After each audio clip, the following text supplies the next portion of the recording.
Pada saat tiba di Palestina, Dajjal sendiri tidak tahu kalau ajalnya sudah dekat. Maka dia pun akhirnya berdemo di sana, menganggap dia punya sebuah kerajaan sampai di daerah Palestina. Tepatnya sekarang Israel. Direbut wilayah itu oleh Israel tanpa mereka sadari. Dalil-dalil wahyu menuntun mereka ke situ. Ada sebuah kota namanya kota Babulut. Di Israel itu kota itu ada. Saya pernah lihat cuplikannya. Termasuk kota yang diidolakan di dalam negeri Israel sendiri namanya Babulut. Subhanallah, hadis menyebutkan nama Babulut. Hadis Nabi SAW dari 1400 tahun yang lalu mengatakan nanti Dajjal akan berkumpul di sebuah wilayah namanya Babulut di Syam. Maksudnya di Palestina itu. Israel sekarang. Ada kota Babulut dan orang Yahudi sekarang lagi gencar membangun kota itu dan dianggap kota favoritnya Israel. Dajjal akan masuk ke sana dan berkurung diri.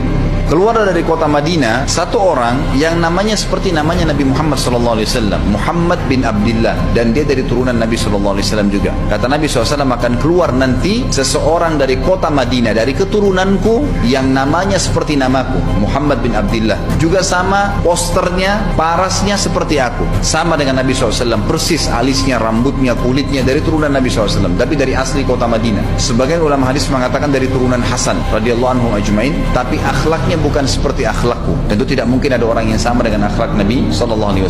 Allah mengubah dia dalam sehari semalam. Tiba-tiba berubah menjadi orang baik dalam sehari semalam. Jadi orang faham agama. Orang-orang pun akan datang kepadanya dari masyarakat Madinah berkata, engkau adalah turunan Rasulullah SAW, pimpinlah kami berperang melawan Dajjal. Engkau adalah turunan Rasulullah SAW, pimpinlah kami berperang melawan Dajjal. Maka dia pun menolak. Dia menolak awalnya, kemudian dia menuju ke Mekah diikutin dengan 300 orang pertama dari kota Madinah. Sampai di Mekah, setelah selesai dia tawaf, maka seluruh muslimin menunjuknya sambil mengatakan engkau harus memimpin kami. Dan orang ini punya julukan Mahdi, dikenal dengan Imam Mahdi. Inilah tanda-tanda kiamat yang kedua. Setelah Dajjal keluar, buat kerusakan di muka bumi tadi selama 40 hari itu atau setahun lebih. Kemudian keluarlah tanda-tanda kiamat kedua pada saat dia sudah tiba di kota Babulut di Israel. Keluarlah si Mahdi ini. Pada saat dia tiba di Mekah, dibaiatlah oleh banyak kaum muslimin. Tidak disebutkan jumlah pasukannya, maka terbentuklah pasukan jihad yang mengejar Dajjal menuju ke Palestina. Tanda-tanda kiamat besar yang ketiga adalah pada saat pasukan Imam Mahdi dengan pasukan jihad itu tiba di Darul Baydha namanya, kota putih yang ada menara putihnya, dan itu sekarang di negeri Syam, tepatnya di Damaskus, ibu kota Syria. Hadis menyebutkan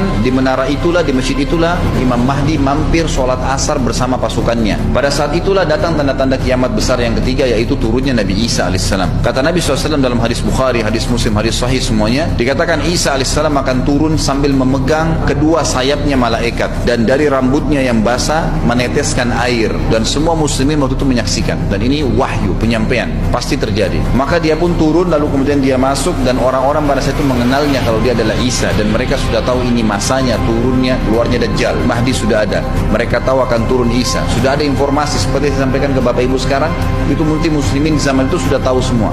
Maka Isa pun alaihissalam waktu itu dipersilakan oleh Mahdi untuk jadi imam, maka dia pun mengatakan tidak, imam dari kalangan kalian. Dan kata Nabi SAW, ini kemuliaan bagi umat ini karena Nabi sholat di belakang umat ini. Semestinya kalau ada Nabi, pasti Nabi jadi imam, tidak mungkin digantikan oleh manusia biasa. Tapi waktu itu Imam Mahdi menjadi imam dan Nabi Isa sholat di belakangnya. Perlu anda tahu juga hadis Nabi SAW yang sahih yang berbunyi, kalau Musa dan Isa hidup di zaman aku sudah diutus, niscaya keduanya akan jadi pengikutku. Jadi memang kena kebenaran agama ini dibawa oleh Nabi SAW.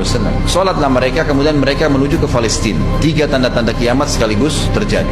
Nabi Isa alaihissalam akhirnya tiba dengan pasukan mujahidin di depan pintu gerbang Babulut. Kemudian orang-orang Yahudi tidak kenal, tidak tahu Nabi Isa, tidak tahu tentang itu Mahdi. Mereka belum tahu ini. Mereka berbangga-bangga saja. Lalu mereka berkata kepada Dajjal, ada pasukan, segelintir pasukan yang mau menyerang kita. Dajjal mengatakan, bukakan pintu gerbang. Mereka tidak akan mampu melawan kita karena pasukannya mereka banyak memang. Maka Dajjal dengan sombongnya menunggu di depan pintu gerbang. Pada saat dibuka, Dajjal kaget melihat ada Isa alaihissalam. Dan pada saat itu kata Nabi SAW, Dajjal faham kalau sudah tiba ajalnya. Begitu melihat Isa alaihissalam, dia lari dan badannya sambil meleleh di depan para pengikutnya. Lalu Isa alaihissalam mengejarnya mengatakan, wahai musuh Allah, saatnya kau akan menemui ajalmu. Ditusuklah dengan tombak emas di antara dua matanya, maksudnya di dahinya, ditusuk oleh Isa alaihissalam dan matilah Dajjal. Pada saat Dajjal mati, pengikutnya pada ketakutan semua. Mereka anggap Dajjal Tuhan, mereka anggap Dajjal orang yang perkasa lah, orang yang kebal lah, beragam macam kelebihan. Mereka kaget pada saat mati. Maka seluruh pengikut Dajjal dari kaum Yahudi akan bersebaran sembunyi di bawah batu dan pohon, di atas batu dan di bawah pohon. Semuanya batu dan pohon itu akan berbicara kepada setiap pasukan mujahidin, berkata, wahai muslim, ini Yahudi di atas saya atau di bawah saya. Batu bilang ini Yahudi yang sembunyi, yang pohon mengatakan, wahai muslim, ini Yahudi, bunuhlah dia. Maka dibunuhlah orang-orang Yahudi tersebut yang menjadi pengikut Dajjal oleh kaum muslimin, kecuali satu pohon, namanya pohon Garqad. Dan apakah Bapak Ibu sudah tahu, sekarang pemerintah Israel besar-besaran menanam pohon itu. Satu dunia ini semuanya Islam. Hadis sahih, kata Nabi SAW, Islam akan masuk ke setiap rumah dengan kemuliaan atau terhina. Enggak ada lagi penolakan terhadap Islam. Itu hadis sahih. Maka Nabi Isa AS memimpin pada saat itu, disebutkan dalam hadis, 40 tahun dengan ketenangan menerapkan hukum Islam. Kata Nabi SAW, bagaimana awal umat ini bisa sesat sementara aku yang pimpin, dan bagaimana akhir umat ini bisa sesat sementara yang pimpin mereka Isa, dengan menjalankan hukum-hukumku. Jadi Nabi Isa AS nanti menerapkan Al-Quran seperti yang kita lakukan, sholat segala ini sudah selesai, dikerjakan semua. Dalam hadis lain dikatakan Isa alaihissalam akan menghancurkan semua salib, membunuh semua babi. Nggak ada seekor babi pun hidup di muka bumi pada saat itu, semua salib dihancurkan, dan yang menjadi tidak ada agama lain. Semua Nasrani, Yahudi, Hindu, agama apa saja habis semuanya. Semuanya beriman kepada Allah Subhanahu wa taala dan menjadi muslim.